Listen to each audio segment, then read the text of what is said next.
Distilled. This is your review for 2. Good day, my name is Joe. Today we'll be going over Distilled, how it plays with 2 players. Now Distilled is a 1 to 5 player game where you'll be making different spirits with different various ingredients.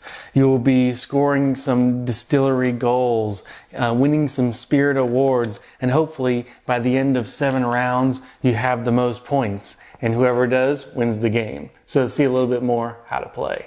So at the beginning of the game, everybody's going to start off with spirit labels. They're all going to be the same. So you're going to play with different spirits every game.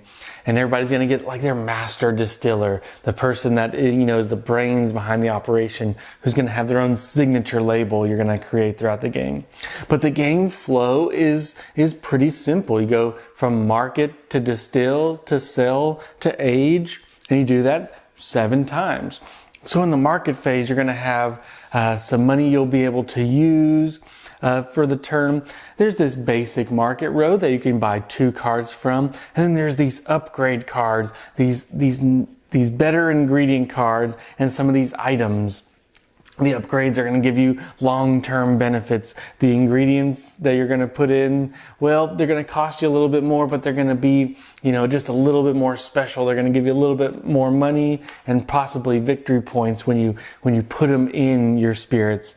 Then there's the items. Do you want special casks to put it in? Do you want to sell it in some fancy bottles as you try to collect bottles at the end of the game too for extra victory points? So in the market phase, you're going to gather everything. You want at least a yeast, a water, and some sort of sugar. The sugar comes in like the grains, the plants, the fruits, and the premium ingredients kind of have the same kind of flow. And then you're going to decide which one of these spirits are you going to go for. You need to purchase the spirit recipe itself, and then kind of try to pick one of those. Now that doesn't mean you're going to make it. Then you'll go into the distill phase. The distill phase is you will pick which kind of recipe you want to make and kind of craft the alcohol around that recipe. And for every sugar you put in, you're going to get one of these alcohol cards, which is kind of nice. But you're going to get this washback, if you will. And then you're going to shuffle these cards. You don't know what the order they're going to be in or anything. And just like in distilling fashion, you're going to remove the top, put it back in your pantry, and the bottom, and put it back in your pantry. Then what you have left is your actual spirit. So you're going to compare that with what you wanted to make, what recipes you have available. And if you don't, it'll default to either vodka or moonshine, which, well, you've made something, but you didn't quite make what you wanted to. And then you're going to go into the sell phase where you're going to sell that. Or if you've made a more advanced spirit, you can put it in a barrel or put it in a clay cask, a clay barrel too, and to age it. And the aging is the next step. So you do that 7 times and over the course of the game, and whoever has the most points by the end wins. So let's see a little bit more what I thought about the game. So let's talk about the rules for this game. The rules, very straightforward. Once you've played, this little just sequence of a round player aid is great because that's all there is to the game. It's do the market phase, craft and put all your stuff in your washback you want, and then make the spirit. See if you can sell the spirit or see if you want to barrel it. And that's kind of the flow of the game. And it's just really neat. The rules and references make this very accessible to get to the table. Now, as far as the components, there are a lot of neat components. The artwork is great.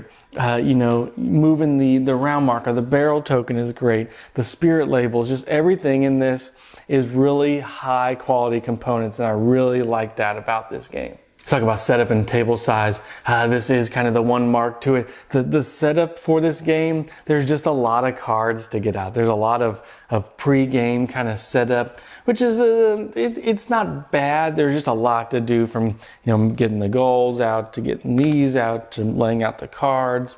There's just a lot to get this to the table. I wouldn't say it's an obscene amount, maybe in the 15-minute range, but a little bit longer than some of their games. Now, the table size itself is going to be a little bit of a table hog. Not the biggest, but it'll take you at least probably a 4x3 to really spread out on the table. So now let's get into the gameplay. And the gameplay of Distilled is really, this is the meat and potatoes of the game. And it's just, there's so many things to do. There's so many things to think about. What recipes does my opponent have?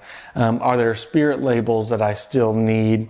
Because when you get spirit labels, you put them at the top and you get some bonuses. How can I use my player power, my distiller power to my benefit? Do I need some of these upgrades early and they'll kind of snowball? Or do I need them late for a couple victory points? Is it worth getting, some premium ingredients versus just the average ingredients, knowing that you can only take 2 from the basic market every round? Alcohol can be used as yeast or water. So when you're making your spirit in your washback, you can decide, where do I want to put this? How strong can I make it? Do I need to overproduce, knowing that I'm going to lose 2 cards in here, a top and a bottom, that may change the spirit. So if I'm going for something that needs 3 fruits, and I have exactly 3 fruit, if I draw one and put it back in my pantry as I'm making the spirit, well, I've no longer made what I'm going for. I have to default to something else. And, well, hopefully I don't default to vodka or moonshine, which do give you something, but definitely not as good. So definitely a push your luck kind of game with some upgrade elements, with a lot of decisions in the market phase on what you're going to go for, what you're going to want to purchase for the turn. If you've barreled something on the previous turn, you haven't sold anything, so you're actually going to not have very much money on the next turn. So, when you barrel something, it ages, it gets these flavors added to it, which are, basically money and kind of victory points at the end. But can you afford just for something to sit in your cellar for turns and turns? Well, it's getting you victory points, but you're not getting any money. You're not reaping any benefits in the near term. There's a lot to think about this game. At the end of the game, you're going to have a little bit leftover money for hopefully some different bottles, some different things to put it in. Do you want a cheap bottle that you can use to gain more money, more victory points? There's just a lot to this game, especially in the market phase. The distill phase is going to be a little bit of push your luck. And I do say luck because you can really wanting to go for a certain spirit and you just draw 2 cards that really ruin the spirit. But that's the name of the game. That's the fun part about this game. Everybody has a chance to win. You go to the aging phase where you're going to add flavors. Just the gameplay loop is very neat about this game.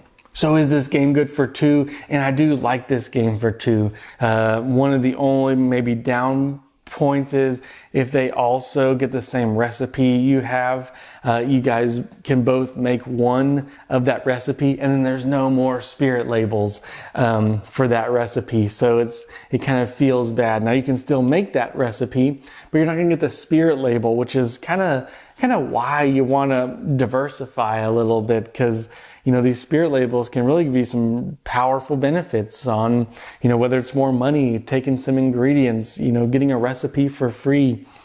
In a 2-player game, you can monopolize one of them and make it twice, and then you'll probably want to move to something else. But it plays really well. I could see this definitely being different at the 3 to 4 player mark. We're going to have more spirit labels out there, so you can really stay on the spirit for most of the game.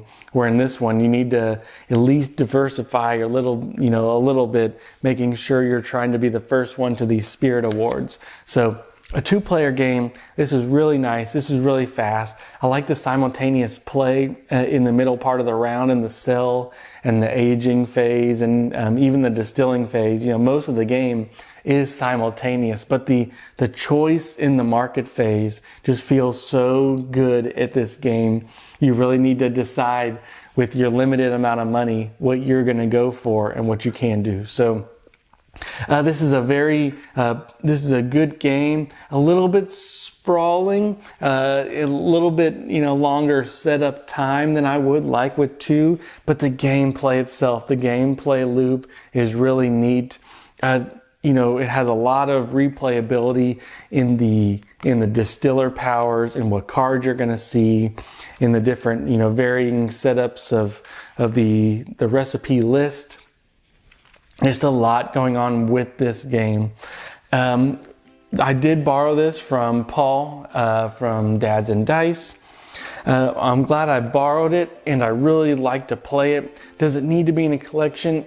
It's that borderline level of, this is a great game that I could see myself playing again. I'm a little bit sad I borrowed it, but it's like on the fence of needing it to be a mainstay of the collection. So sorry for rambling a little bit at the end, but I hope you guys enjoyed the review, and until next time.